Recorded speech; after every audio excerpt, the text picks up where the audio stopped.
Praise be to Jesus Christ. In the previous video, we talked about why it's important to study biblical Judaism and how biblical Judaism is different from the type of Jewish worship that was practiced in the Second Temple of the Jews. So now, let's move on to modern Judaism. So later, after the Second Temple of the Jews was destroyed in 70 AD, worship drastically changed again due to lacking not only the Ark of the Covenant and the Shekinah, which was the presence of God, but now lacking the entire temple. So these changed worship rituals included the celebration of Passover being moved from the temple to the home of a Jewish family.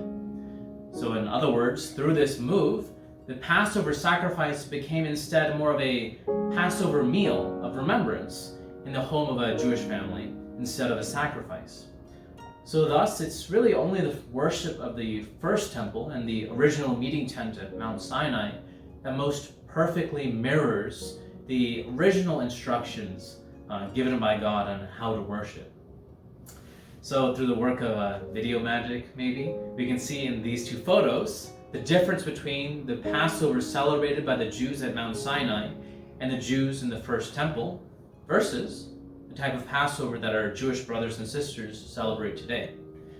So to be clear, this is not a commentary saying like one is good and the other is bad. Rather, what I'm really trying to draw your attention to here is how the ritual changed over time. Because look at the photos. Note the drastic change in how the Passover ritual is celebrated. The emphasis moved from actual, real, bloody sacrifice to more of a community meal to remember an event due to that lack of the Shekinah, presence of God, and the temple.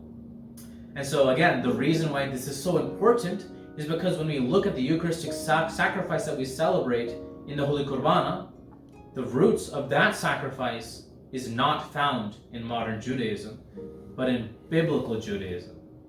And probably one of the best pieces of evidence we have for that kind of argument is in the Bible, in the letter to the Hebrews. In Hebrews, the author of that epistle is constantly referring to the tent when describing worship. Also, liturgy and the priesthood in that entire epistle. So the tent is a reference to the original meeting tent pitched at Mount Sinai. So, for a very clear example, let's look at Hebrews chapter 9. Verse 1 begins like so. It says, "Now the first covenant had regulations for worship and an earthly sanctuary. For a tent was constructed, the first one, in which were the lampstand, the table, and the bread of the presence. This is called the holy place. Behind the second curtain was a tent called the Holy of Holies."